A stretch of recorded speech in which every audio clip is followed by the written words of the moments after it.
Do I need to restart? It looks like the stream's offline from here. Yeah, you probably have to. I don't know what's going on. Okay, that's fine. Why? Like, I still connect. Now I good. Okay. So, I don't know what happened there because I didn't lose internet connection like I usually do. Just decided to not work. That's fine. I just have to restart the game because there's no way of me resetting from here. Oh, yeah, you also have to tell me when to stop the timer. Yes. That's not a problem. Luckily, we got a few minutes to spare.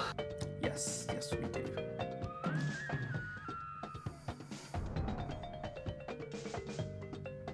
Worst case scenario, blame Twitch. That's always the way forward. Sounds reasonable.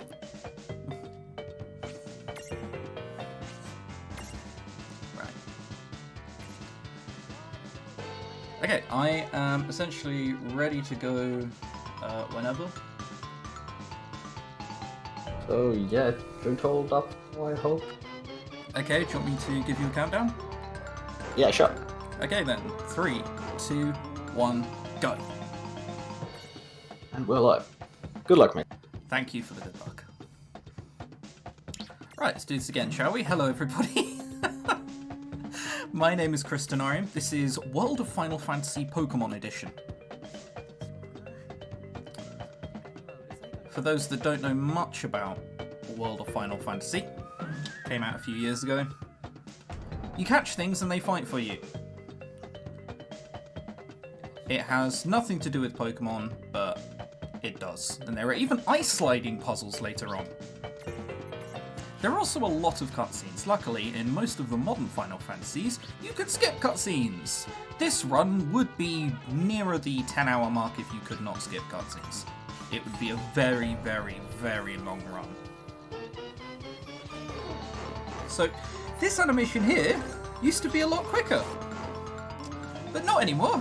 There was a patch Square Enix release that made the game animation run quicker. If you fleed from a battle, that could be sped up. Or removed recently, so... unlucky. So, two things to immediately explain here. I'm speeding up the battle. If you don't speed up the battle, everything takes forever.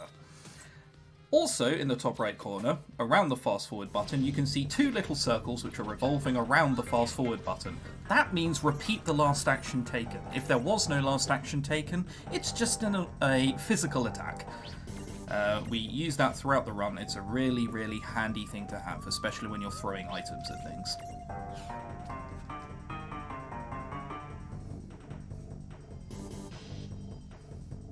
And unfortunately, the incentive for naming is literally coming up in about 30 seconds. Because we're naming this thing here. It's really, really early into the run. So it's probably too late already, which is low-key a blessing.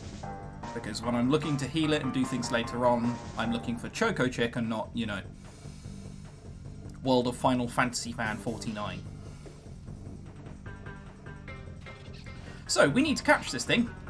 First of all, Libra is going to go off. That's going to tell us how to catch it. Luckily, I'm a speedrunner, I know how to. We attack it once, and it has this little glow around it. That means it's imprisonable, or catchable, if you will.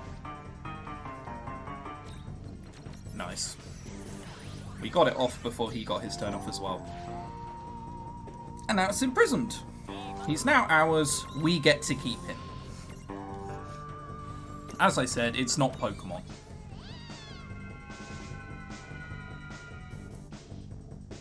And we get to call it Black Choco Chick even. Black Choco Chick is later on. Right, so what I'm doing here, there's text in the overworld as you're going along. However, if the conversation hasn't ended by the next cutscene skip, it plays until its end. But if you open a menu, it skips a line of dialogue. So instead of having to wait there for 20 to 30 seconds for the conversation to end, we can just open the menu a few times. This here, it's a gimme goblin. It needs certain items, otherwise it will not let you through. Otherwise known as, please explore the levels we've created. So, we need a little Pokemon, I mean Mirage, to hobble around with us. We have one! And it'll find the item we need to progress in this bush. I am someone who plays too much League of Legends. Give the golem the luster leaf. It descends into the ground. We're allowed onwards. He will now be walking beside us for quite a while now. Now, more line skipping so we don't have to wait for this overworld conversation to end at the beginning of this cutscene. So instead of waiting for 3 or 4 lines to finish, we just have to wait for this one line to finish. I've also graced you with the idea of Japanese voices and not English voices, because Tama is possibly the most annoying companion character. She's always with you, and she just randomly throws the in the sentence. She's very high-pitched. Trust me, I'm doing you all a favour. Anyway, now we've gone to fight something really strong. Unfortunately, he's a bit stronger than we are, as you can see. Missing there is irrelevant. So this is a forced death. It's not the end of the world. Some cutscene skips are delayed, like this one. Also, I have to do the stack setup. I sort of raced through and forgot about it. So we get rid of Tama. We don't want her in our stacks, because we want to put a wolf we catch there later on. Anyway, there we go. I was supposed to do that stack in the last menu. I just sort of forgot. Right. Who's a fan of Choco Boko Lena? Because here she is. She is this game's shop or selling NPC or whatever you want to call it. You can only buy items from her. We will be taking advantage of this. Luckily for you guys again, I'm not going to subject your ears to Choco Boko Lena.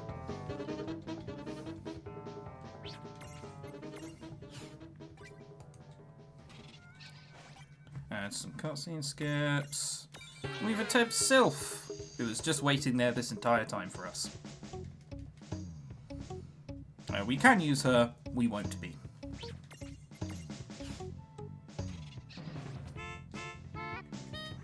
Right. So this is the little hub world area. All that little bit is just showing us some of the things we can do, introducing us to all the characters. You guys don't need to know that, it's all unimportant. Right, encounters. Running away is really slow, so we can run away, but on top of being really slow, if we don't get it, we can't skip the victory scene like that. And there's also, it's like a 70 or 60% chance of escaping. I'm not quite sure I know the figures, but it's around there. So it's just quicker and more consistent to kill the things in front of you. Now, you always hope this encounter is 1. It's 1. Nice. You can catch that, but we have no need for it. We only need to catch 3 more along the run to actually use.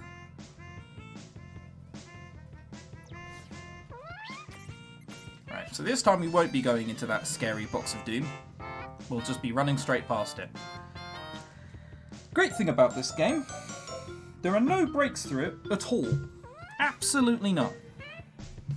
Other than this 3-minute unskippable cutscene at the beginning. If you like anime, then this cutscene is for you.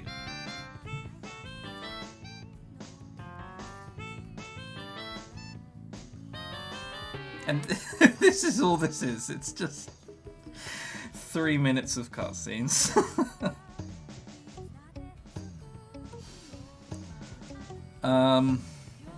So I guess I should talk about World of Final Fantasy a little bit for those who don't know about World of Final Fantasy. All of the areas in this game are from other World of Final Fantasies. Unfortunately, if you're not a fan of some of the really early Final Fantasies like 1, 2, 3, 4, and 5, like I wasn't, you're probably not going to have heard of most of these places or know any of the characters within them. There are a few recognisable characters. We find Tidus later on. Yes, I say Tidus, not Tidus. It doesn't really matter. The official pronunciation is Tidus, supposedly. I said it like Tidus, so we're working with that. There's Riku. There's Yuna. There's a few people from FF13. There's no one from FF12, bizarrely, in the game. You can have a champion summon But that's essentially just like a one-off super powerful attack, and Tidus's is more important, so you'll never get to see him. Noctis from FF15 is in the expansion, and that's really about it. Yes, this is some high-quality anime. There's also Japanese singing in case you need Japanese singing to go along with your anime.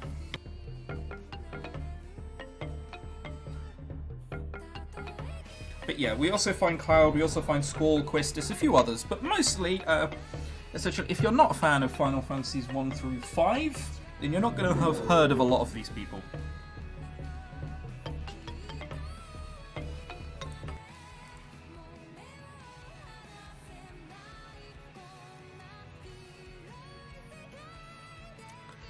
We're coming towards the end of this cutscene.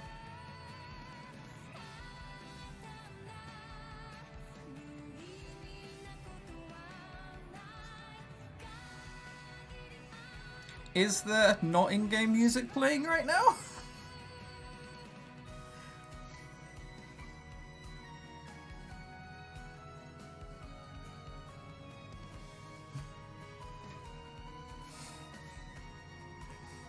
Anyway, I hope you guys like the anime. We need to catch a train. Okay, that's fine. All you missed was some wonderful anime.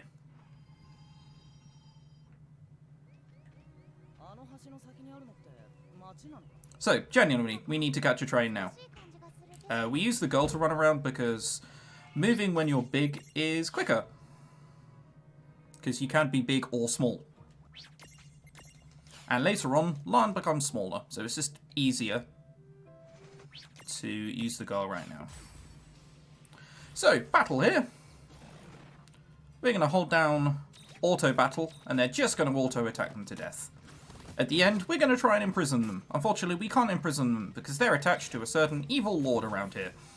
And whilst he's still alive, we can't do anything. Misses are bad. It's all fixed, good to know. Oh, alright, 2 misses during here is pretty bad, but that's fine. Oh, I see, there was Crash Bandicoot music playing. I was going to say no one had ever compared this game to Crash Bandicoot before. Right.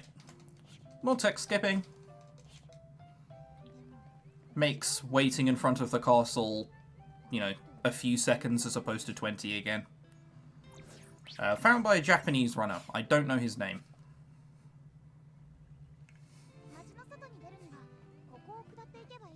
It's fine. I'll make more errors during this run, and then we can just think about that instead. Hopefully I won't, but you never know. This game has a bit of RNG. We now need to go to the Nether Nebula, and we need to catch a copper golem and a floating eye. The floating eye is super useful for floating across spaces, because not like Pokemon, remember it's not Pokemon, we need the abilities Fly, Melt... what else do we need? Fly, Melt, and a few others.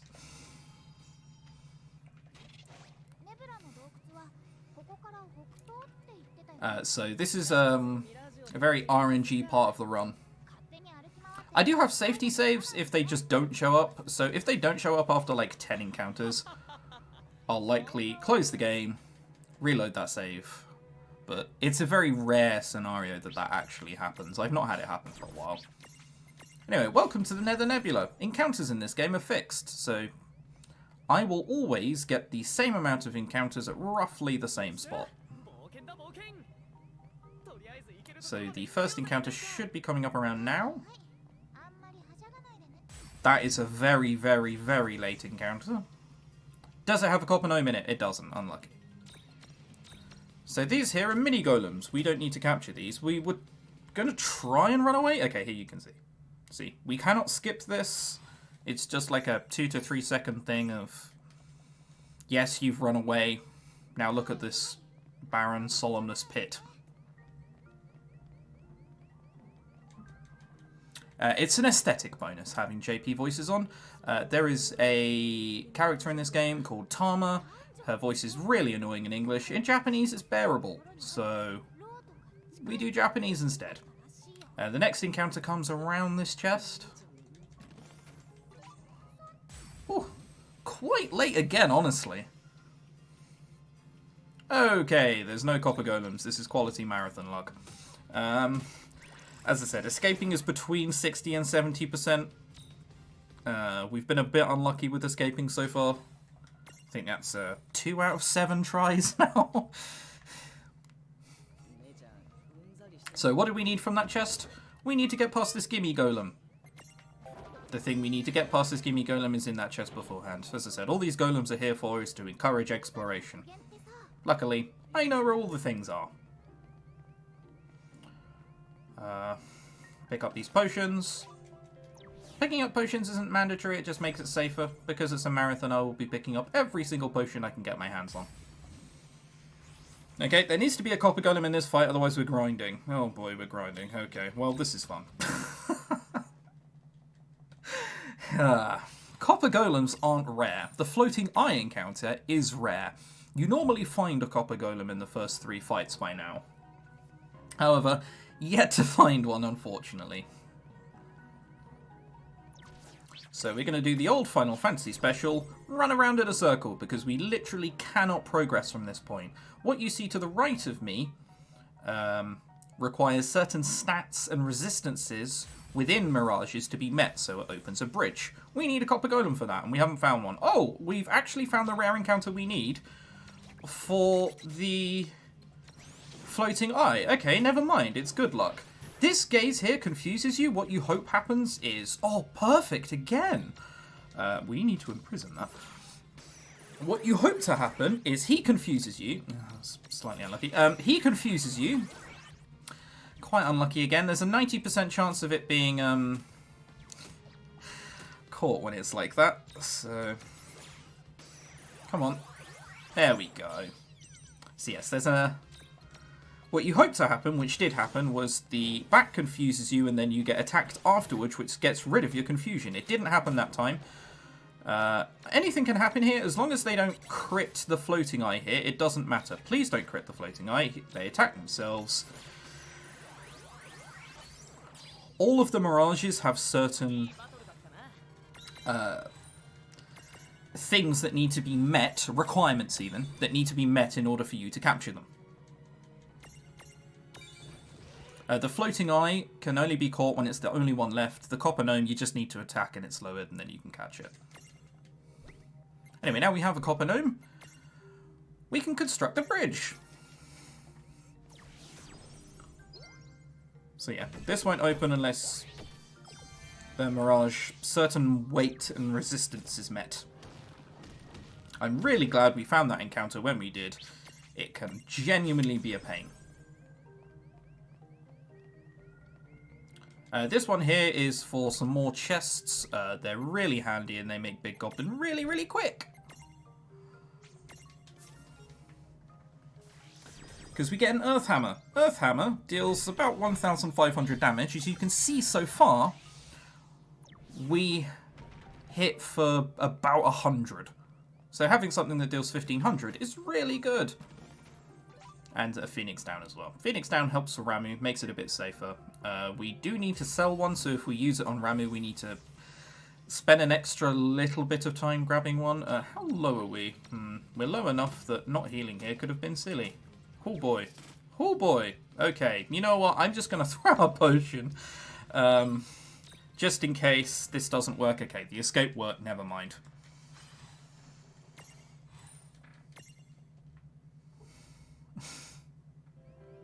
Quality pun in chat. So up and around, and we're magically through. That's why I'm picking up every single piece of potion I can. It's just for some more menu skips and a menu. So those things we just caught, unsurprisingly, we need them in our team. They make Ramu easier. They also give us Ramu elements that he's weak to. You can choose to fight Ifrit, Shiva, or Ramu. We do Ramu. He's just the easiest.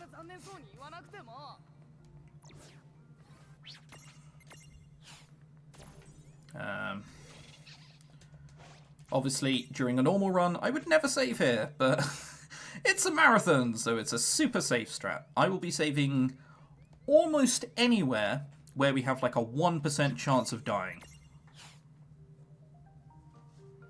So yes, we have a choice of all three to fight. Ramu's the easiest. Shiva's probably the hardest, if it's a close second.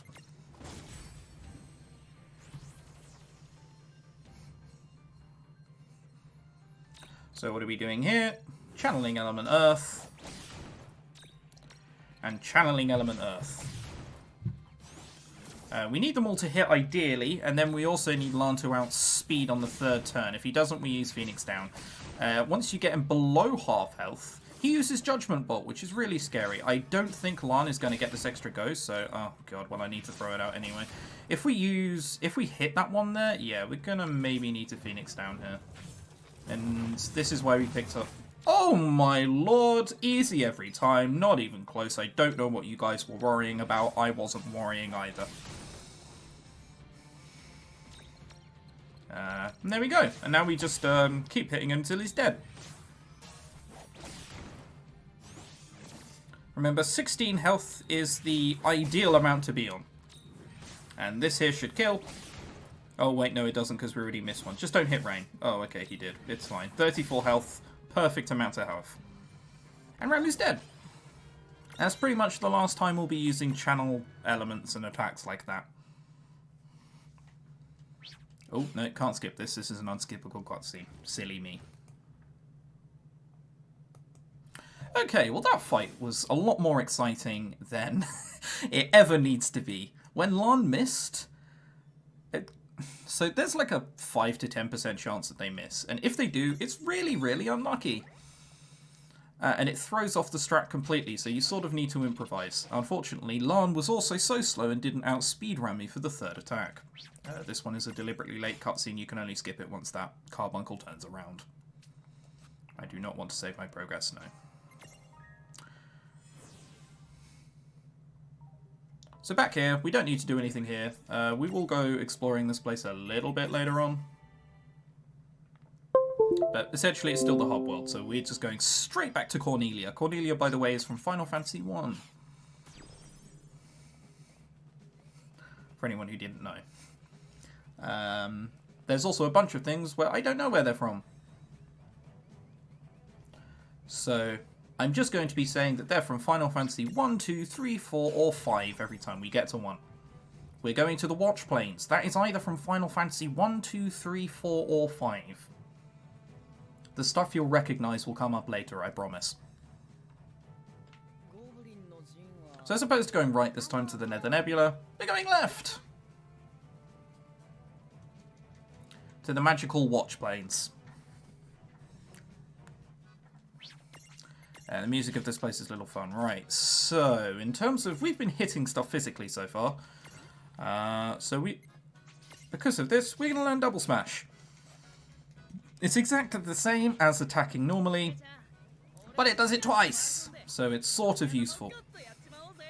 Only for this bit, though. We will not be using it for this bit.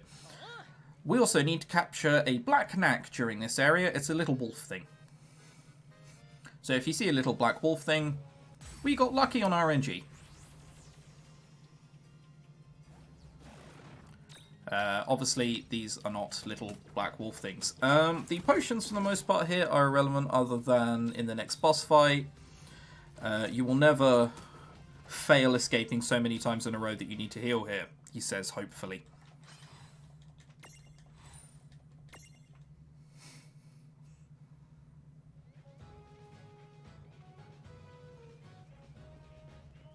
There is a strat where once you get the Black Wolves, you double smash. But there is a small chance you can kill them, and it happened to me on stream the other day, so we're just going to unstack and hit them. The requirement for them to be caught is you just got to reduce their health. That's what a lot of things are earlier on. No Black Knack, unfortunately. I may just pick up the extra Phoenix Down anyway, because I am a chicken, and this is a marathon run. So, every form of safety strat I will be taking.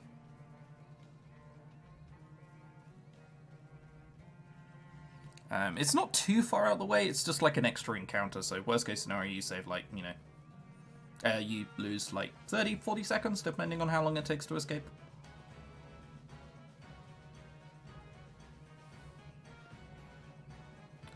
And if something is to go wrong with the run, as I said, I do have safety saves, so it's not a problem. The run is very straightforward up until a certain point, and then it becomes more about improvisation.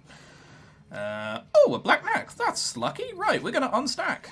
Oh, I wasn't actually... Okay, that's actually really lucky, because he blinded, and now that we're unstacked, we have a higher chance of this. Yeah, I figured that would happen. Okay, we need to stack back up again. This is like a rare encounter, but basically this Goblin Guard stack... He's a pain. He will protect attacks going onto the little wolf, which is bad for us. Oh man, he is low. We may need to heal him outside of this battle. Right, there we go. So this is like a really slow encounter to get this in, but that's fine. Can you actually hit it though? There we go. So now he's super imprisonable, which means 90% chance of getting him. We got him! Nice, that's another RNG part of the run out the way. We're going to kill this because it's likely quicker than running away. If we can hit anything, of course. There we go. So, in case escaping goes badly, or... well, a bunch of things, really. I'm just going to throw a potion. Larn was looking not so peachy after that fight, and we have a forced battle coming up here to save a Cornelian soldier. Here's the first time you'll see double smash in action. So, it's like an attack, it just hits twice. Ooh. So here you can see, there's a Goblin Guard again, double smash. See? It hits twice. The targets are completely random, it can hit the same thing twice, it cannot. He blinded us, which is quite annoying. Luckily, the chances to hit through blind in this game aren't that low. So, whilst you can miss like this over and over, you're normally okay. This many misses in a row is rare, admittedly. If they can hit anything, that would be great. No? Okay. Still nothing. Oh boy. This is the worst this fight has ever gone. They cannot hit through blind. I don't have any eye drops either, so... okay, well, we're going to need to potion here. We're going to need to unstack her as well. Do I have anything? Nope, still nothing. Okay, just like I thought. I should be hitting the red cap. That's the lowest. Let's do that. So the way you equip mirages in this game, or Pokemon, is they stack. So... Rain is wobbling quite a lot. Oh, thank God for that. That took... I've never had that that fight went really badly. Oh boy. Unfortunately, sometimes they blind you and there's not much they can do. But yeah, the reason, as I was saying, Rain was wobbling is because with enough attacks, the mirages stack, but they can unstack and topple. We don't want to see toppling. Toppling is bad, but you can quickly prevent it by unstacking and stacking again, and then your balance is restored. This is the Phoenix Down chest I was talking about. I'm just going to grab that in case something goes awfully wrong. As I said, not needed. And you sell them at after this anyway, but I'll keep one just in case. So far, our encounter luck has been really good. The fighting luck has been really bad. But losing time to encounters versus losing time to battles, I will take losing time to battles every day of the week. So in games like Final Fantasy X, hitting through blind is like 10%? It's not very much. So it's super rare. However, in this game, it's about... I'd say about 50%. You either do or you don't. And that's not even a meme, that's genuinely what I believe. It's about 50-50. We just failed a lot of 50-50 rolls.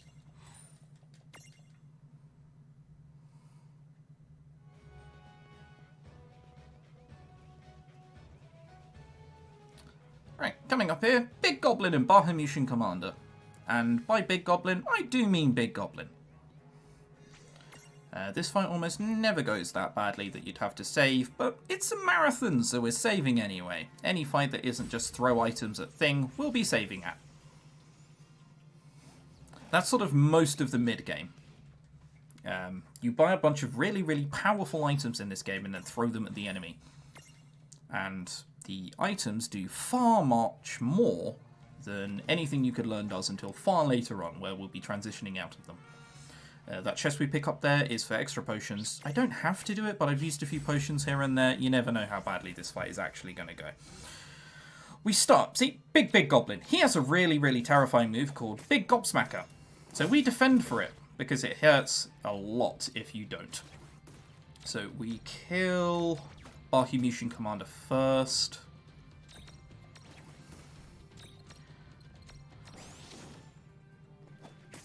And then deal with this. Also, in order to funnel XP into the Choco Chick, we actually have to kill Lan at the end of this fight. Ugh. Right, Barhumutian Commander is down. He has the less of the health. The more he hits Lan, the better. Earthhammer, 1500 damage. It's really quite powerful. That's why we go across the bridge during the Nether Nebula. Oh, okay, so critting here is quite bad. If this hits Lan, that's actually a fine amount of HP to be on. This fight is going as well as it possibly can. Okay, he dies to one more hit, I think. So, Lan, attack yourself. How did I know that was going to happen? Alright, whatever. He may need one more attack, but there isn't a single thing he can do that kills us. He does. Perfect fight. This funnels more XP into Choco Chick. He's now level 7. With level 7 we can get Flee, so every time the stack with Choco Chick tries to run, he will automatically pass the roll. There's no just, hope you can. Right. Normally, you're expecting me to go into that gate and go to the next area. Not here, we don't. There is a little mirage down here. He's a cute little thing. He's called Black Choco Chick. We can transfigure, or evolve, if you will, the little yellow Choco Chick into this black Choco Chick over here. The advantages of doing that, this Choco Chick is really, really, really, really, really, really, really fast. And we like things that are really fast, because most of the endgame is just throwing items at things. And the more procs you get of throwing items at things, the better. Ram is actually a bit of a pain there, honestly. Oh boy, here we go. So every time you don't do it, he counters. To be safe, I'm just going to throw an extra potion. So that Imprison runs out eventually. So if you fail the Imprison enough times, it can fail. Once you do it 3 times, it's about a 75% chance. Fail it 4 times in a row, suddenly you need to throw more potions on. Once you potion him 4 times, it's about a 90% chance, so it's almost always going to happen. Behind him, 10 ethers. Really, really handy. We're not going to use them, we're going to sell them all. Money in this game, really quite nice.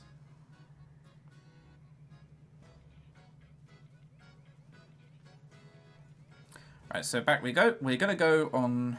actually, no, we're not going to go on a little shopping trip yet. That's the next area. However, we are going to do a little bit of a menu. We're going to clear up the Pokemon we currently have in our thing, and we're also going to transfigure. So our main dude gets evolved. We're going to get rid of Tama from the party, get rid of the other Black Choco Chick, get rid of Sylph. Then go back up to you. And he can now learn Flee because of the experience we funneled into him just... I forgot I can't press R1 here. It's then you I need to do stuff with. Just about remembered in time. So busy in trying to explain what's going on, I almost forgot what I was doing myself. We learned Red Fang there. Red Fang is just like handy to have in killing a few things in the Grand Fenrir split. Anyway, we don't have Tama, so we now need a Black Wolf. We have a Black Wolf. And back off to Cornelia we go. So that little menu there was more just about management of what you currently have in your party, because we need a A cockatrice, which will eventually evolve into a veil for. Right. Off to Saronia Woods, which I think is from FF12, although that might be the Fellwood and Saronia might be from something completely different. So it's either from FF12 or 1, 2, 3, or 5. Or 4. So Cockatrice, which is the next Mirage I need, and the last one we need to capture, is the one I normally have the most pain in trying to find. None of these are Cockatrice.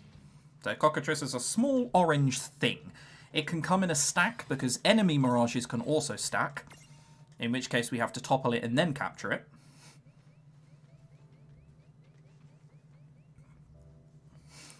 Or it can come by itself. We unstack our stacks and attack it. Because you attack harder once you're stacked. When you're unstacked, the attacks don't really do a lot, but it helps capturing. That's not an unlucky encounter. You will always get one encounter per screen here. None of these are Cockatrice.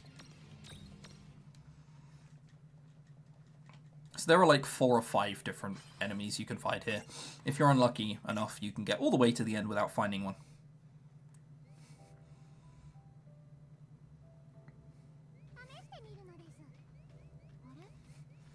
This place is very straightforward in terms of movement. Generally, I use the minimap to look at where I'm going. Every main area has like 2 branches it curves off into. However, I've done this bit quite a lot, so you eventually learn where to go. Okay, so it's an ambush. There's a 1 in 16 chance of happening. That's the Cockatrice we need, though. That's really good for us. Lithian Punch is unlucky. If they land enough of them, it means that you can't imprison them anymore. It's a real pain. Oh, God. Okay, there's a miss again. Missing actually isn't as common as it's looking here. Okay, that normally means you didn't get it, but we did, right. Once you caught something, you can just run. And you still get it. So, there we go. So that is all of the RNG in terms of things we need to capture out of the way, which is the biggest time loss in any World of Final Fantasy realm. So, I am low-key really glad we got them all, and we only needed to force 1 encounter early on. So almost every encounter now we will run away from. There's a few during prison later on.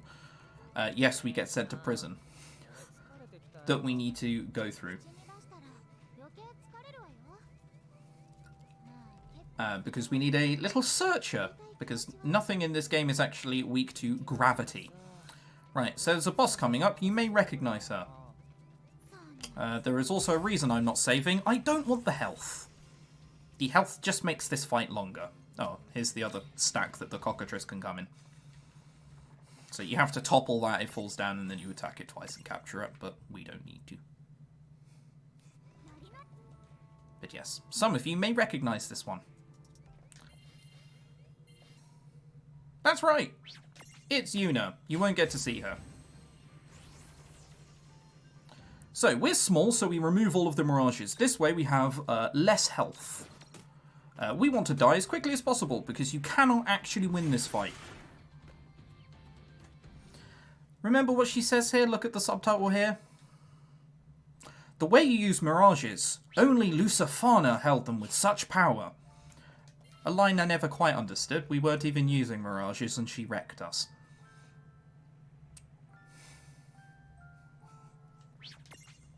But Yuna, I guess, ever eager to please.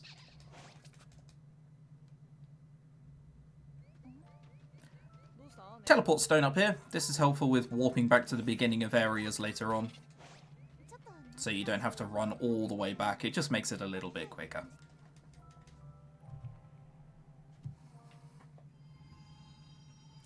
Right. Ice level. There's always one, isn't there? The only thing there isn't in this game is a sewer level. But there is a fire level, there is an ice level, there is, you know, the normal things you're used to. We've already been through the forest level. Right, odd little bargain this woman drives. We need to get across the icy plains. It's too cold at the minute. Luckily, she's selling a scarf, but she also doesn't want to sell it. She will give it to us, however, as long as we take her daughter Refia along. So we got a scarf in exchange for taking care of someone's life. Possibly one of the worst transactions that has ever happened in bargaining history.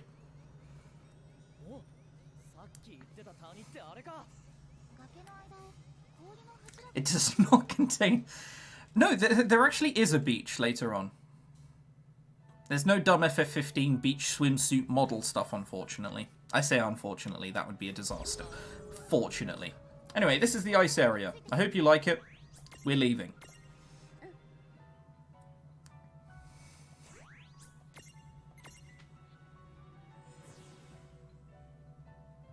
Yes, we get to go to Besaid later on. Anyway, so now there's some more tutorials. A mysterious door has shown up, full of a girl who's in a tea room and she only speaks in mysterious ways. We don't want to go here yet. That's much, much later on. We can intervene with the past if we start doing that stuff. Then we have a cutscene with Sylph. Skip it immediately. I don't remember what it is at this point. And then we go to North Promenade and we get teleported away. We want to go shopping. Unfortunately, it TPs us away. Where do we get put? The Colosseum, or the arena in this game. Again, don't need to do this until much, much later on, but it is unfortunately mandatory. We need to capture Ifrit, Ramu, and Shiva later on. Now, shopping time!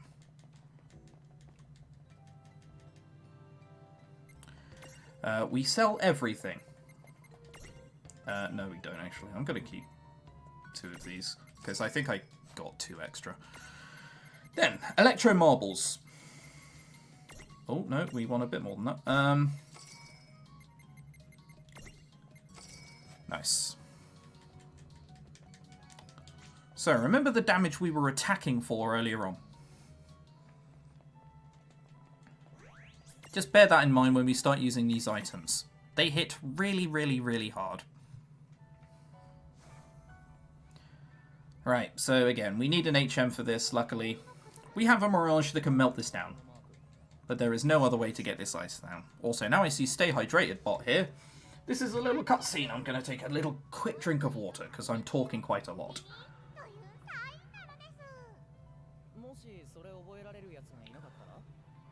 Yeah, there we go. So they're talking about, you know, we need to find something that breathes fire. There's no real, like, obvious fire thing up until now, so the only really way that you'd know is by capturing everything and hoping, right? In Pokemon, it's fairly obvious. In this, not so much. Ice sliding puzzles. Remember, this game isn't Pokemon.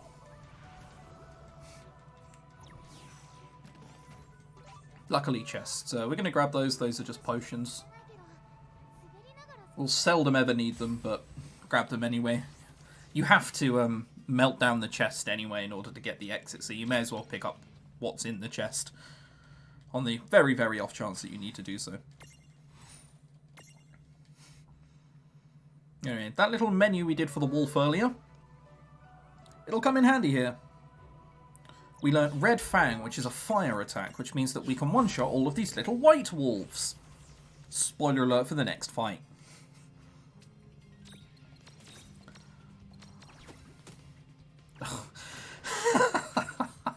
Okay, we've been pretty unlucky. We're going to have to do this then. Rain doesn't one-shot, so what you can do is defend on her and then just use Red Fang twice. However, Lan missed. Oh god, I don't think I've ever had this much luck with unluck with landing hits. We've missed a lot so far, even outside of being blinded. So yeah, every fight here we escape. We need to do a menu now, actually, now I remember.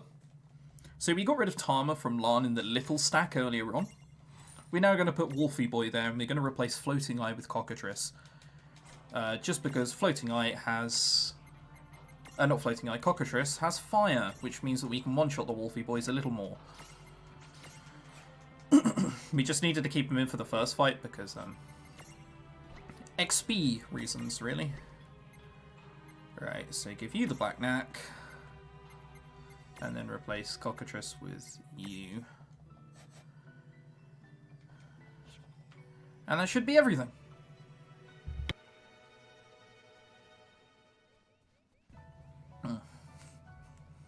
Another ice sliding puzzle. I went completely the wrong way here. What am I doing?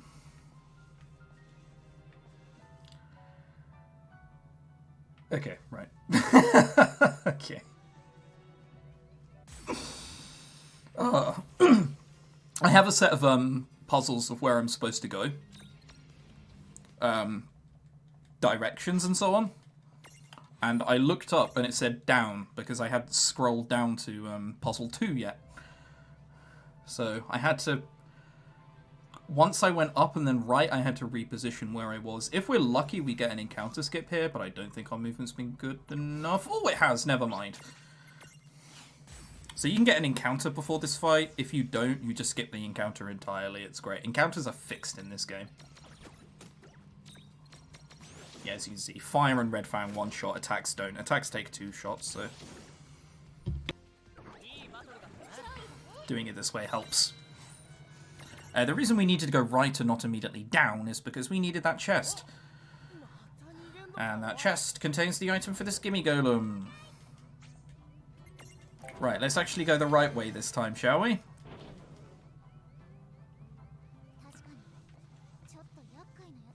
There we go. We managed to go the right way. Local man remembers how to play speed game. We take a really, really wide berth here. The reason is because there's an item hidden in one of those icicles on the side. It's an ether. We do not need an ether. They don't sell for that much. This one here is one of the big ones. We get the chest first. It's handy, but you need to go past the chest to do this anyway. And in it, an elixir! Elixirs sell for an awful lot of money in this game. We won't not be using elixir for its intended purpose, we will be selling it.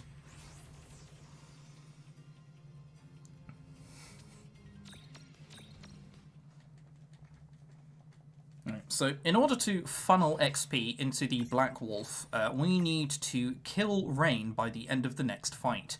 The fight can go a little awry if Big Wolf Boy, or Grand Fenrir as he's otherwise known, keeps hitting Lan. This happens a lot. Just going to save in case. I've also got a marathon strat. So this is Grand Fenrir and 4 little wolves. If normally you kill the 4 wolves and then throw bomb fragments onto Grand Fenrir. We're not doing that now. We're killing 3 of these. After a while, if Grand Fenrir isn't dead, he calls back the wolves. So we'll only kill 3 even. And you see, that item just did 750 damage. That's a lot of damage for an item to be doing this early on. So it makes the boss somewhat trivial. Okay, well so far he's hit Rain more than he's hit Lan, which is a good thing. Hit you once more. Now should be his turn to use Ice Storm? It wasn't, but we're all low enough now where I can fire this and then potion. Just in case he, like, gnaws and crits Lan or something. It should be Ice Storm anyway. It is. Rain dies. Bomb fragment. Almost the perfect fight. I didn't need to use the marathon strat, but I did anyway. You never know when it will come in handy. Right, this bit I'm going to potion on.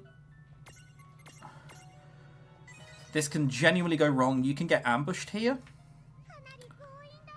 And you can die. There's like a 1 in 16 chance. I didn't need to because I potioned Lan. Lan's normally about 100 health. Rain's about 3 health. We did get ambushed. Oh my. I got lucky there. So I would have died. Okay. Whew. I've never had that happen in a run. But I have seen it happen to other people. So I did it just in case. That's a 1 in 16 chance of getting attacked there. Once you're lower level than things, escaping becomes harder, and Rain is the one with Flee. They hit Rain, so she would have died if I hadn't healed her. And then we would have just relied on the RNG of Lan trying to escape by himself, which is very, very unlikely, because everything is higher level than he is, because we haven't really fought everything, we've just rushed through.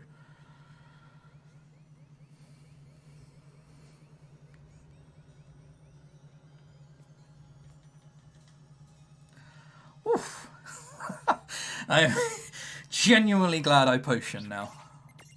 It's almost the first time I've ever done it. Anyway, this town here, I can't remember its name, but we need to go around talking to all of the people and seeing how miserable they are. Spoiler alert, they're very, very miserable.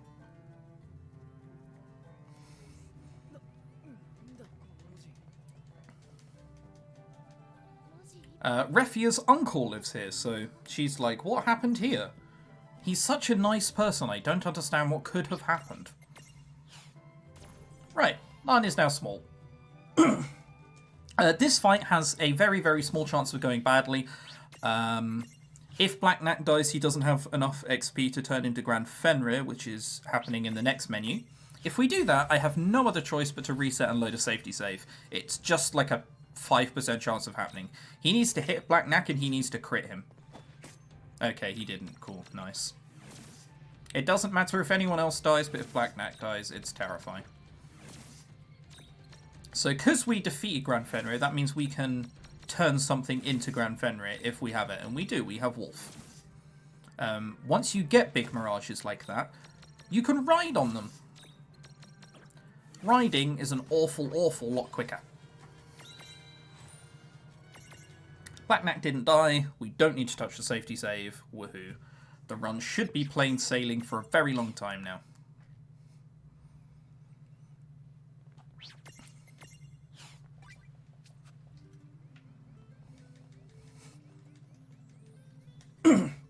Right, this is Saronia Harbour. I forgot about that. Now we need to find a ship or a boat.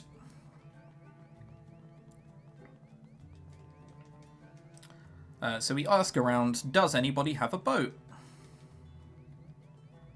Unfortunately, nobody has a boat. So what genius idea do Lan and Rain come up with in order to find a boat? Of course, steal a pirate one. Stealing from pirates has never gone wrong in the history of time, I'm sure.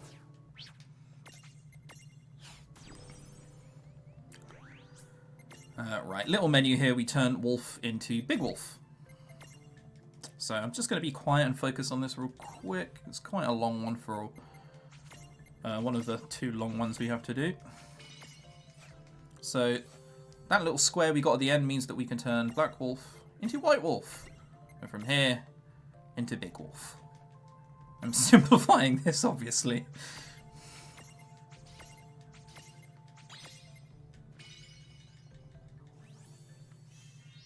For a minute there, I thought I was 1 SP short. I'm not, thank God.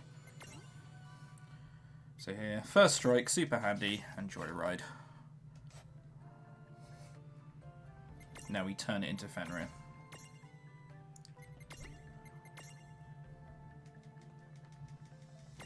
Then, from here on in, zapped.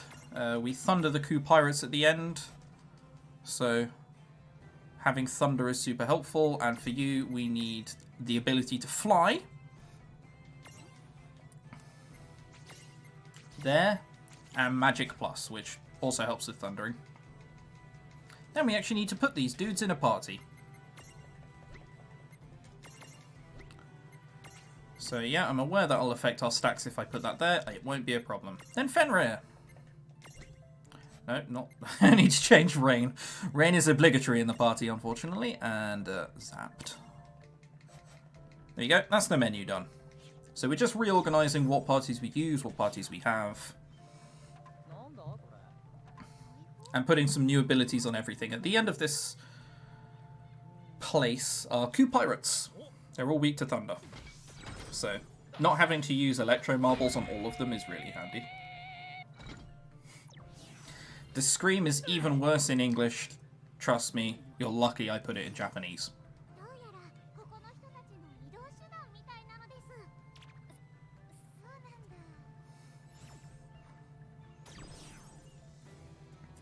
So the gimmick of this place is water levels going up and down. No levels have really had gimmicks up until this point, but they do now. So that bridge there, we can't cross it at the moment. It's far too low.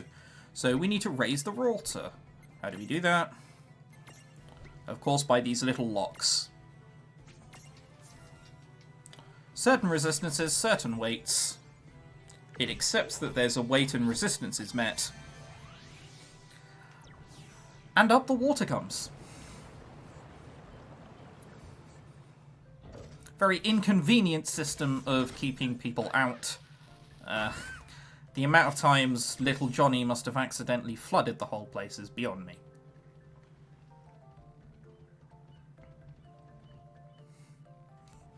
Obviously, the gimmick of the last place was ice puzzles, but that was fairly obvious. So here, what you're supposed to do, go up, and then fire yourself across the cannon, and then you come back here. The reason you're supposed to do that is because it opens bells to the secret area. Luckily, I went down first, found the chest first, and what was inside the chest? The item to get past this gimme golem.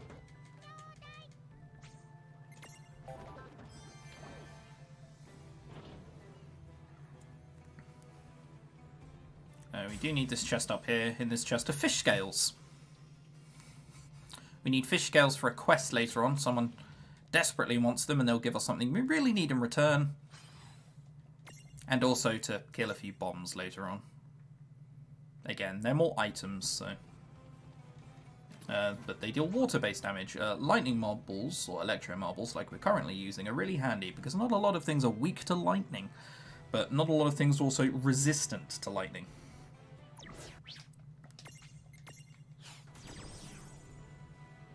Yeah, so this screen is the longest. That chest there looks tempting, doesn't it? Don't open it. It's a mimic. It will kill you. It takes almost no damage.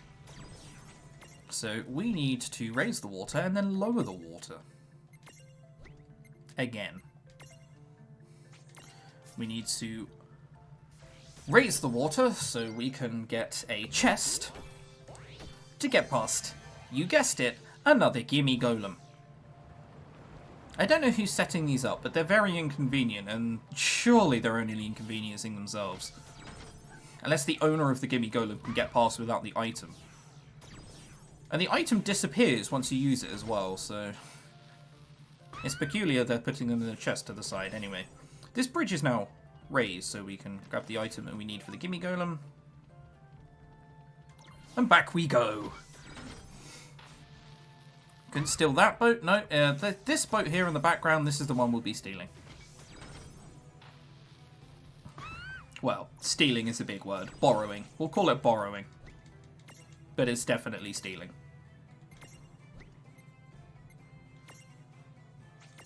It may look like I'm doing some of this slowly. Unfortunately, in this game, there's menu lag. An input delay, so... You're only able to move very slowly, it's not an instant thing. I'm going as quickly as I possibly can. I know it's weird. Anyway, fire back across. We can now walk across and get a gimme golem.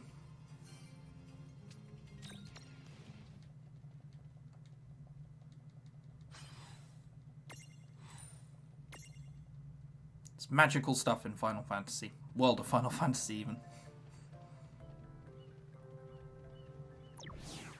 Coming up soon is probably the first Final Fantasy character you guys will start recognizing if you're, you know, 20-odd, let's put it that way. Don't need to grab the heal, going to anyway. So this here is fights against little Moogle pirates. No, I'm not kidding, they're literally little Moogle pirates. And then 2 losable fights that you cannot win under any circumstance. I've tried to win them with boosters. So here, Rain uses Thunder and that one kills them. And Lan uses Electro Marbles.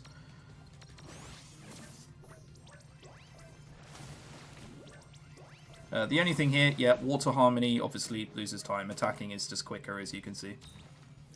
So if they sit there and use, like, Water Harmony a lot, then that's, like, feels bad, man.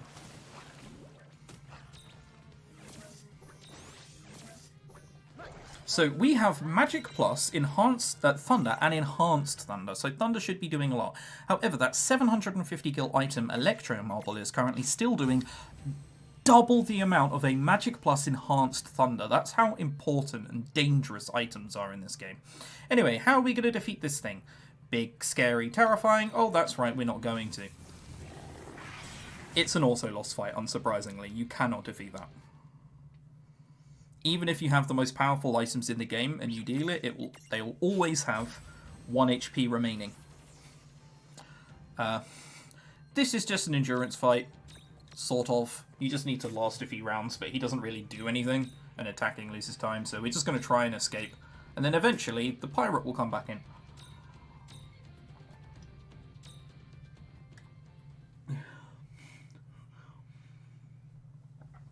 And the pirate will be like, hey, you're fighting someone evil. What is this? Oh yeah, he's evil. We're being pursued by evil people. Don't worry about it. Right, first character you guys should recognise. This here is Quistis. However, everyone in this game is a small version of themselves. Anyway, back to text skipping, as I said earlier. There are conversations that happen in the overworld. You can skip them by opening a menu. This here used to be a 1 minute 10 break, and it was the only break in the game besides the anime cutscene in the beginning. Now, you save 40 seconds if you open menus 20 times to skip every single line of dialogue. We grieve over this lost break every time we get to it, trust me.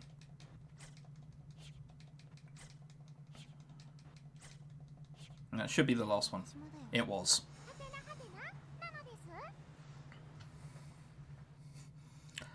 Here is another delayed cutscene skip. I can't skip this one immediately. Every anime-style cutscene cannot be skipped immediately.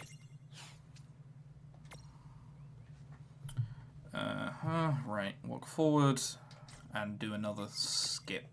But whilst we're doing the skip, this time we're going to turn you into a cockatrice again. Again, purely for SP management.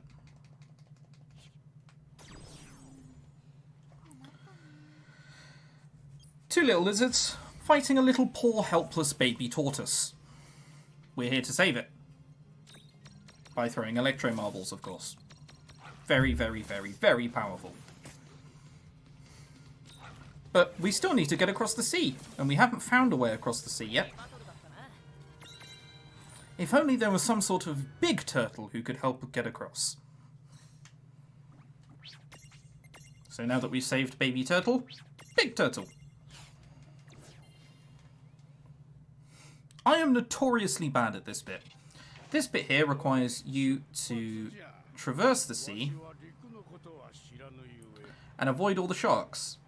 I'm really bad at getting hit by the sharks. If you get hit by the sharks, you have to escape the encounter. It's not the end of the world if you do. Nothing too bad happens. I'm just really, really bad at getting hit. It doesn't help that there's not really a straight line. What you're supposed to do is go slightly to the right and then keep going forward. However, because you can't really go straight, you're always sort of slightly leaning to the right, you're always slightly leaning to the left. It's always a bit of a pain. So let's hope we've got it. That first one at the back might be a bit shaky now. That's going to hit us. Oh no, we just avoided it. Okay, we're fine. We're fine for that one. This one here might be... Okay, he's not going to turn back in time. What about this one? Yep, cool, easy. There we go. Oh, I wasn't worried there.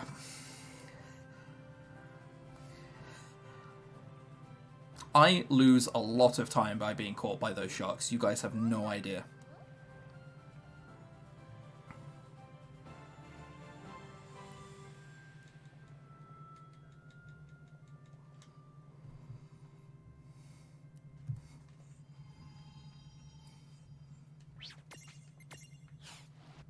Right, first of all, get this chest. You can only get when you're big.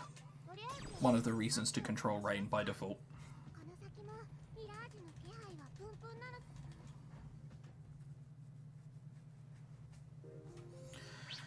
Dragon Scars. We're not going to do this yet. We need to go back and buy some more items. We've run out of electro marbles. However, do you know what they now have? That's right. They have lightning marbles. You wouldn't have known that. Electro marbles deal 750 damage. Lightning marbles deal 1,500 damage. They're really, really, really hurting. No, God, no, we don't need to sell those. Phoenix stones and fish scales. Cool, done. Lightning marbles and dragon scales. Very, very, very, very, very dangerous things. You'll see if you've ever played this, you'll probably be a bit annoyed that you didn't know this existed beforehand. Oh, we only have enough for 3 Frigicite again. Okay, well, mental note to self, I have to buy more Frigicite later on. Just one more. It helps to capturing Shiva. It's not for ages yet, so it's not the end of the world that we don't have it. I can always just pick it up in a menu later on at the cost of 1 whole Phoenix down. Right, the first time I did this place, I got very, very lost. There are lots of different places to go, and it's very easy to be a little bit disorientated.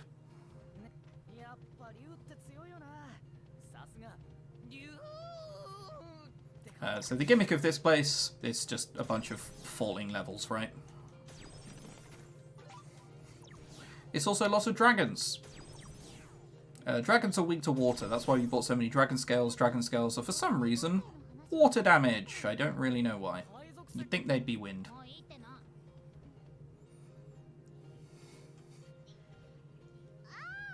Right, so there's a gimme golem there. We have to get it from a chest. It's behind a Cerberus. Now, Cerberus, this early on in the game, is really, really, really terrifying to defeat. Unless we have 3 different elements. We do not have 3 different elements, so we'll be using something else to defeat it. Dragon Scales, where are you? Here. As you can see, 2,250 damage this early on into the game. It's a lot.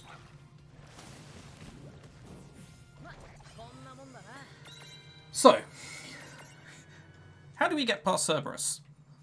I talked about to a friend whether or not it was a glitch in the World of Final Fantasy community, sorry. And in the World of Final Fantasy community, there's just 2 of us, and we decided it wasn't. Absolutely no bias whatsoever. So, after you escape from a battle, this thing is terrifying. You have iframes. So if the fight goes really badly, you don't immediately get put into the fight yet again by the monster aggroing onto you. During those iframes, we run straight through it. He then gets a bit annoyed and he's just like, hang on a minute, you've got my chest, you can't do that. And we're like, oh, but we can, I'm sorry. So we escape again, and he goes, where the hell did you go again? You've got my chest. And we use the iframes to walk out the other side. It's magic stuff.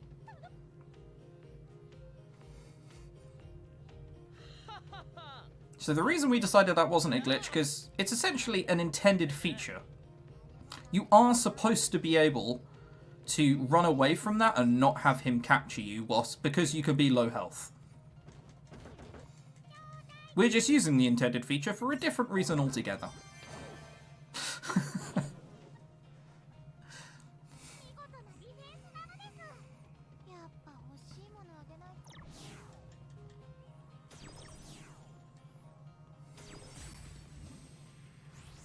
The reason why that is so convenient is because the only other way of getting around it probably requires you to capture it, which requires you to capture some more mirages, which makes the beginning of this game a real pain. It can add somewhere between 8 to 9 minutes worth of other routing in order to route out getting past Cerberus in a normal way.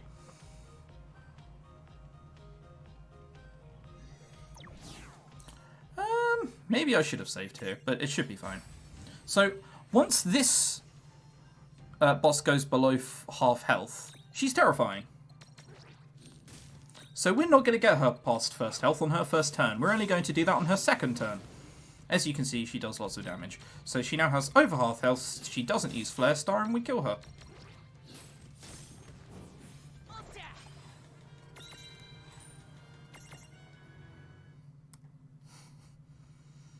Features for intended reasons. Exactly. And that is the last time we do that. That only happens once, because it's just... Cerberus is about 3 times as powerful as any normal boss around these areas. Quite why he's there, I don't know. Anyway, this is NoGA3. I don't know it, so it's from Final Fantasy 1, 2, 3, 4, or 5. It's definitely from one of them. And that's all we'll see of that region for about 10 hours. 10 hours? Jesus Christ, the run isn't that long. That's all we'll see of that area for about 2 hours. This is somewhere you'll all recognise. Nibelheim, Final Fantasy 7. We'll be here for between 2 to 3 seconds. So, skip a cutscene. Walk up. Dragon Girl Tifa, who's there in her little cowboy hat, wants to tell us something. Now we're leaving again. I hope you guys enjoyed Nibelheim. It was a wonderful experience to show you. A lot of the chests and items we're picking up are either almost always for selling, or we won't be needing them for a very long time. Those earth hammers there are for when we're fighting Supraltima later on. Right, fireplace. We have to get 4 keys in order to do a thing, to get past a thing, to unlock a gate. Basically, it's a Zelda game. What we just picked up is an Agility Plus seed. It helps with speed. It's pretty obvious what it does. It's an Agility Plus seed. So there's a Gimme Golem down there. And all the way to the left is the chest we need. There are 2 little mirage blockers. I'm still not entirely sure I know what to call. Both measure weight and measure resistances. We need to meet them. Oh, look at that. We met them. We need to have a 50 resistance to fire and 4 weight. They're not particularly challenging, other than like 1 dungeon later on. Doing this opens a bridge to the next part. I do always question why this needs to be 2 bridges. Because what's this here, I hear you ask? That's right. It's 5 weight and 50 resistance to fire, which we can do by doing the exact same thing. Don't know why there wasn't just 1 bridge with 5 weight.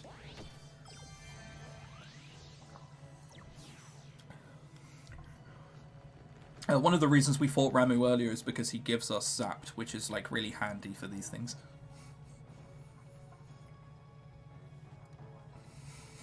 And aha! Right, we don't want to run all that way back. That seems like a very long way. Luckily, we used the teleport stone we got earlier. It TPs us straight back to the beginning of the level. We don't have to run back all that way.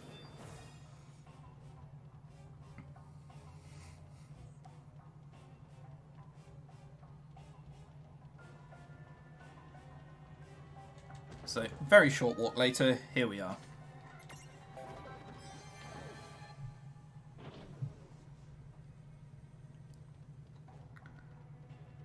I did not mean to proc that. So there are tutorials every time you walk up to one of those things. We need to freeze over the fire in order to go over there, but we don't actually need to go over there at all.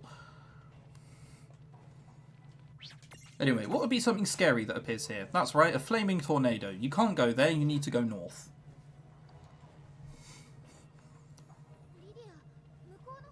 Here we walk up and take the tutorial for this.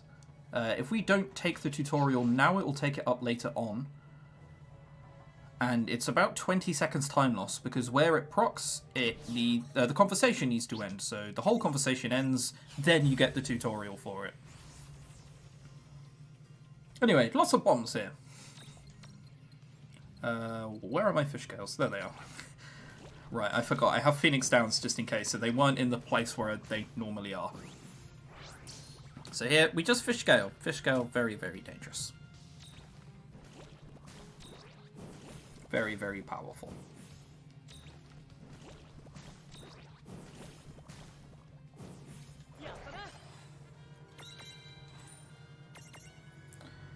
Ta-da, just like that, magic and we're done. They were hitting someone. Rydia, I think. But Rydia is also from Final Fantasy 1, 2, 3, 4, or 5, so I don't really know who she is. Remember, we're only just starting to get to the characters you do recognise. Anyway, we save Rydia. She can do something about that wall of fire. She can dispel it for us. It's no longer there. We can go through to the boss of the level. I will be saving just in case something awful happens. It shouldn't, but you never know. Saving also gives us an encounter, because with perfect movement here, you don't get one. But it's a marathon. You take every safety strat you can. I've learnt this the hard way before. I once didn't save, died in prison, and then had to go back and do about 15 minutes worth of stuff.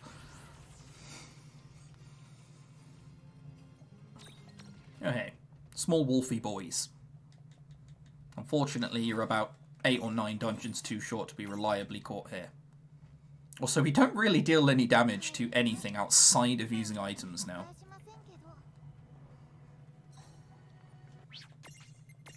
I've committed a gaming blasphemy. Oh no, what have I done?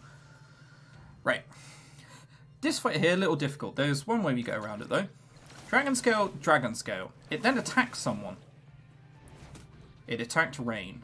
So we defend with the full HP party member, and then they'll survive. So Rain dies, On lives. That will always kill you at this level if you're not defending.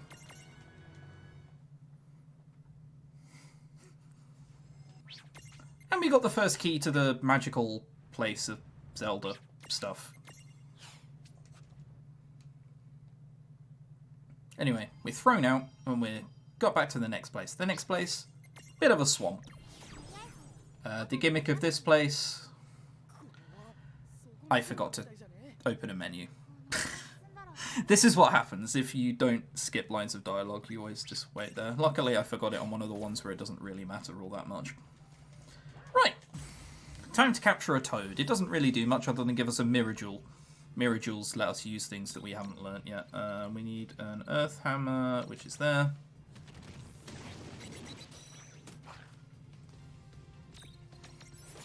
This can be a pain. It's only still like 90-odd% catchable, so you can need to use another one sometimes, but you still have extra earth hammers. But you can also kill it.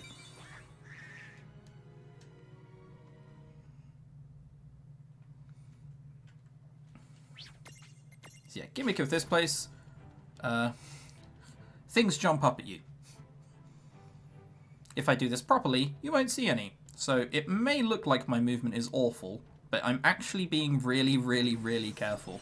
So you have to hug the right wall initially here, and over these bridges you have to hug the left wall. Oh Christ, I went completely the wrong way there. I went so left that I just didn't get on the bridge to begin with.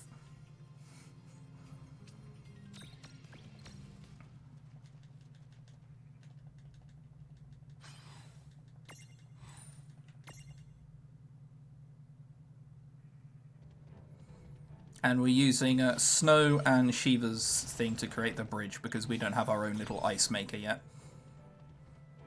Okay. Over this bridge you don't have to like walk in any specific way. You can walk wherever you want over it. Another boss. People without magic probably struggled the first time they did this casually, and it really is difficult if you don't quite know what you're doing. Us, however, lightning marbles is weak to it. We kill him before he kills us. We just need 5 lightning marbles. Remember how little damage we did. This dude has about 10,000 health. He's terrifying.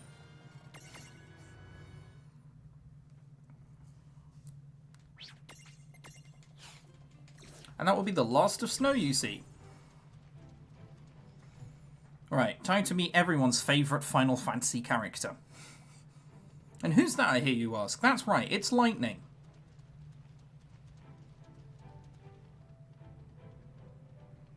If Lightning isn't your Final Fantasy your favourite Final Fantasy character, you probably still have some sense left.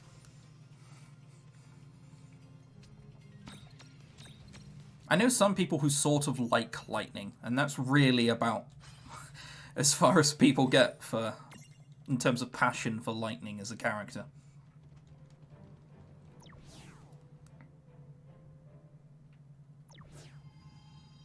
We also don't meet her for a little bit. She's just the next one to show up.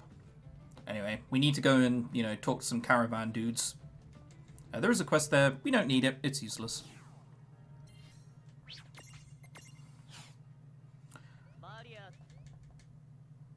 Am I accidentally controlling Lan? I am. Okay. Lan moves slower because he's smaller. Only tall characters move faster, so I always want to be controlling the character who's tall. Right. So far I've been covering the gimmicks of this level. This one here, you can end up in an infinite loop and cycle. Essentially, you have to follow the sun. That's it. So there are two massive, long, streaking paths on each side. And you can just get caught in a constant cycle if you always go the right way.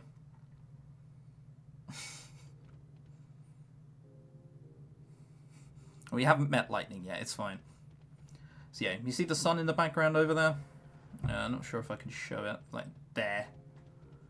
We're just following that. It's not on the other side. Okay, no encounter on this screen. That's nice.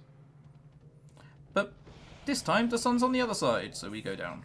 That chest down there doubles our encounter rate. Absolutely useless for a speedrun.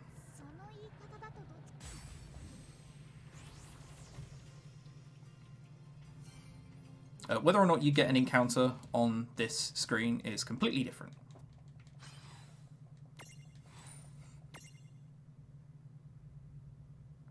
Not different, random even. Sometimes you will, sometimes you won't. This one we always will because going from right to left takes a lot longer. As you can see, the sun back on the left. We need to follow the sun, otherwise we end up in an infinite loop. I don't really understand the lore behind this level, but apparently it makes sense.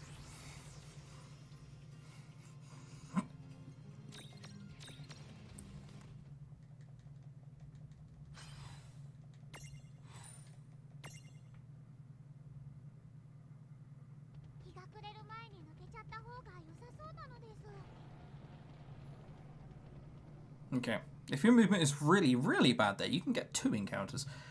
Chest there, completely useless. I have never died to this boss, but I'm told you can.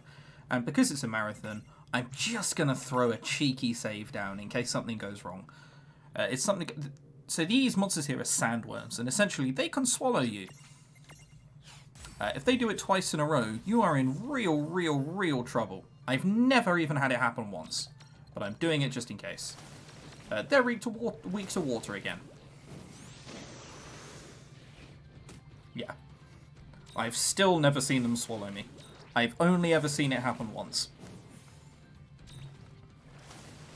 I think it's like a super rare attack, because it's supposed to go off on your 4th or 5th attack or something.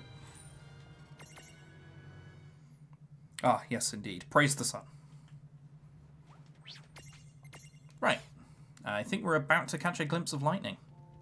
There she is. So we go and get smashed tonight. That's genuinely just the cutscene. And then we wake up and go, we were careless. We had too much to drink.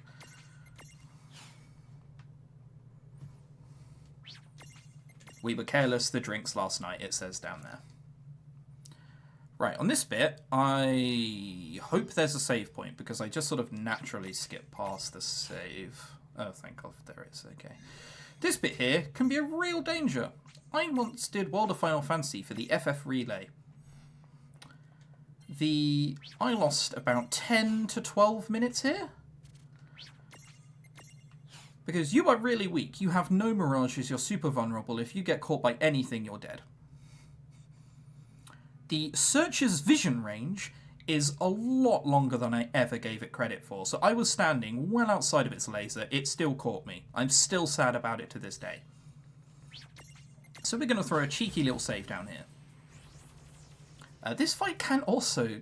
Oh, no, not this one. This one is an auto loss. Squall comes in and saves you.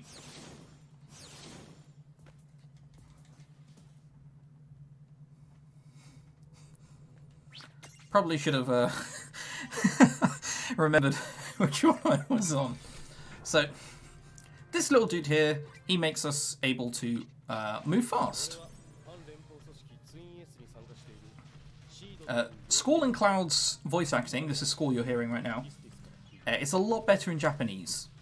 In America, in English even, it's just like any generic 16-year-old whiny, moany dude. Right, we actually need to hit these.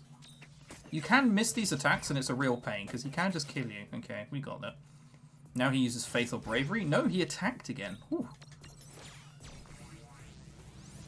Okay, got it first try. Can be scary, has happened before, but we've got it. That's always a scripted encounter, you'll always find it there. So, no RNG there at all. So, the gimmick of this level, all of these floors are actually rings. So if I keep walking around, I will always come back to where I was. You have to find the fastest way down whilst walking in rings. Those little searchers, they can find you. If they find you, they will kill you.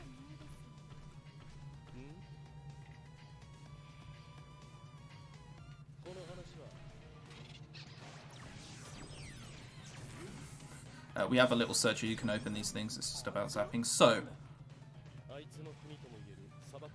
that blue vision is not its actual vision field, it's a lot bigger than that. Genuinely. If we do this right, we'll find the next searcher looking away from us, so we can hide immediately. Like a squirrel. It's a lot worse. Okay, yeah, he's facing backwards, we hide. The searcher goes straight for us, somehow doesn't notice us, and out we go. So we're halfway through. This bit is a little scary, just because, yeah, what happened once.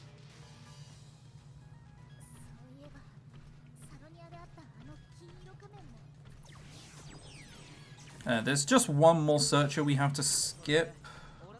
This is lightning marbles, they're really helpful. I didn't get them last run and then I ran out. Right. So somewhere here, there's a searcher who comes along. So I'm going to be hiding way up the stairs just in case. And he turns around. Their patterns are always the same, luckily. And then we hide.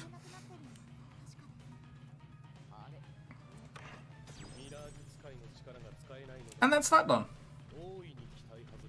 Where are we? Oh my god, we're absolutely miles ahead. So we just need to do some more menu open and text skips. What line am I at? Oh my god, I'm still miles ahead. Okay, there we go. I came down so quickly that the conversation was not where I wanted it to be. This monster down here, really scary.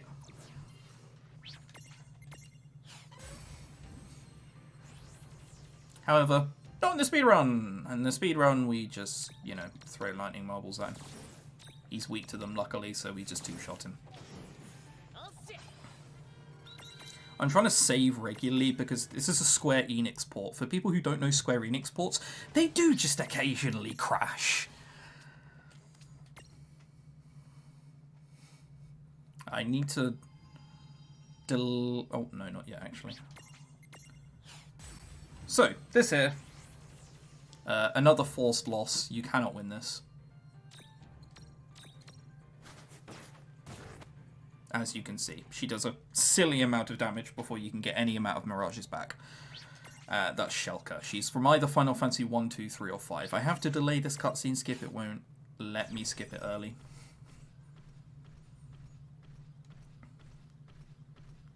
This here, again, chest. Super useful. Spellstones. Spellstones in this game are awesome.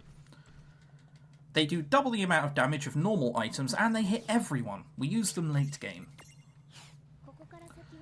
Right, big menu here. I'm going to need to focus for it. Essentially, we just turn some things into bigger stuff. Oh, God. Right. We need to get all of our mirages back, first of all, because we were genuinely missing them. I just needed to scroll down in my notes to make sure I know what I'm doing. Cockatrice turns into Veilfor, Copper Gnome turns into a Mithril Giant. And I also need to get you. Right.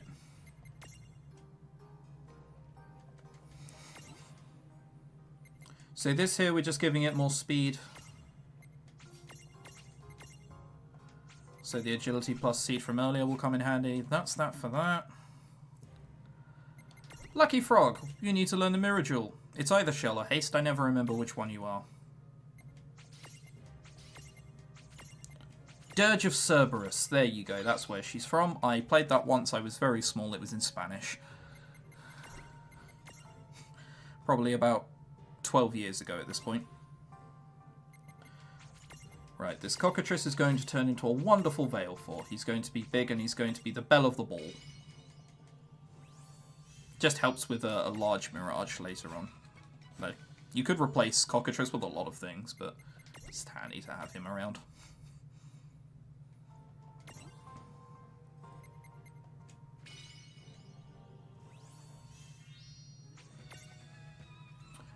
And I actually need to get the Shell Mirror Jewel for you, don't I?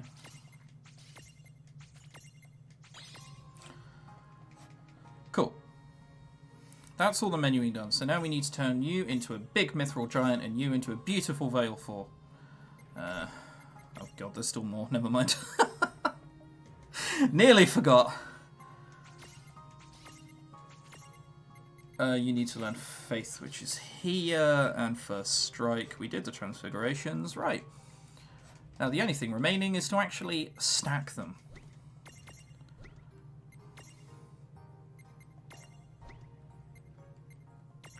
There you go. What a beautiful stack.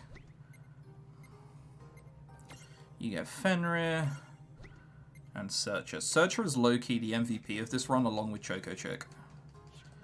And then make you small, and on we go. There we go, that's the menu done. And that's the longest menu in this game. There aren't very many long ones.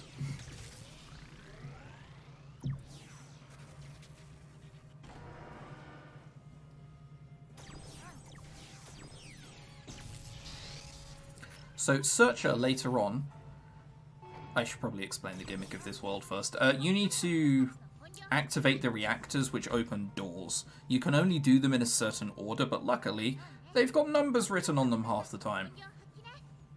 So you can see down there which one was 3 briefly.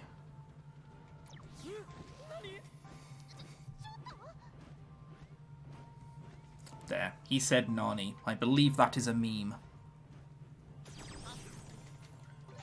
So yeah, you can see over there, this one says 3 on it, but it's the last one. It's how to do with it's to do with how the wires are all set up. So this wire goes down there, bloody bloody blah. But essentially, that one over there is 1, which then goes to 2, which then goes to 3, and then 3 goes to the reactor. The amount of times I have forgotten to make rain small and I've died to this encounter is, well, it's a silly amount. Let's just say it that way. So you can see the wires on the floor and how it's all wired up. It's a fairly easy gimmick to handle, but most of the gimmicks in this game are very, very simple.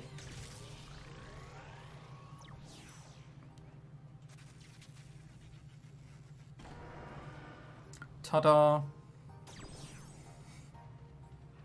Switch is now open. We can go through that door. It's red, it's about to turn blue. Magical. There's one more of these to do. Also, yes, more FF7. This one has FF7 music. There is the train graveyard later on, which they decided to not have music in, so it's just silently walking through a bunch of different places. It's a little, I don't know, ominous but dull. Ah, ambush, that's unlucky.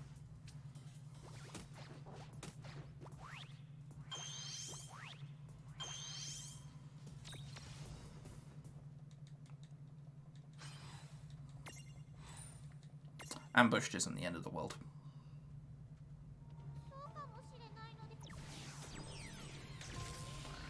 Nothing can really kill us, and you get a lot of experience from killing bosses. It's only earlier on that you're a little shaky, for lack of a better term. Everything can, like, kill you in 4 hits.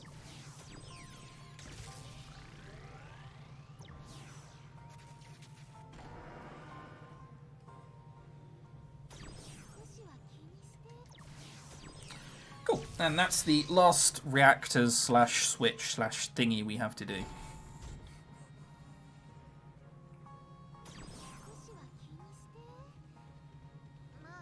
Here, it gives you a timer, but it also gives you the most generous timer in the world. It gives you 15 minutes to do something that you can realistically do in 1.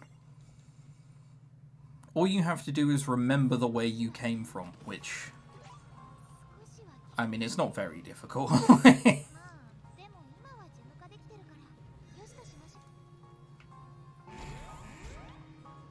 Right, so who remembers the way we came back from? I somehow think I do.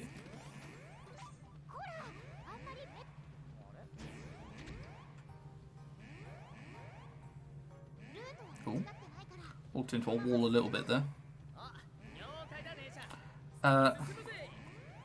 You can be under a bit of time pressure if you're trying to go for the secret area of this level, but I mean, almost all the time you're just fine. Like, it even gives us a little shortcut. We can go down here.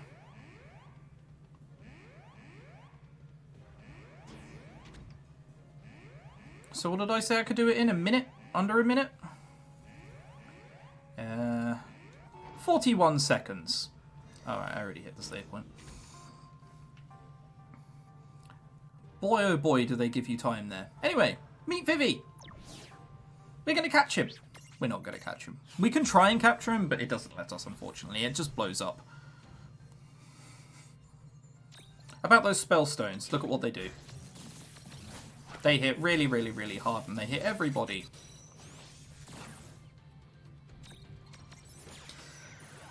We can use them here because we get them refunded, because the battle ends without a conclusion. You don't get XP for it, which means you get all your items back at the end. I skipped that too early. It's another anime cutscene, so you can't skip it immediately.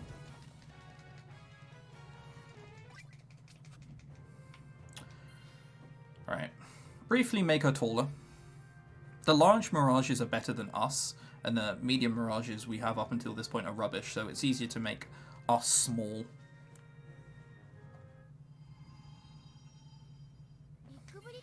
Who's heard of Big Bridge? That's where we're going.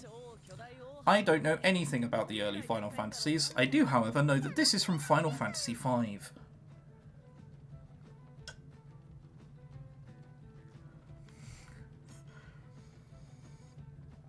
It's a very, very, very, very, very big bridge. They're not kidding. A lot of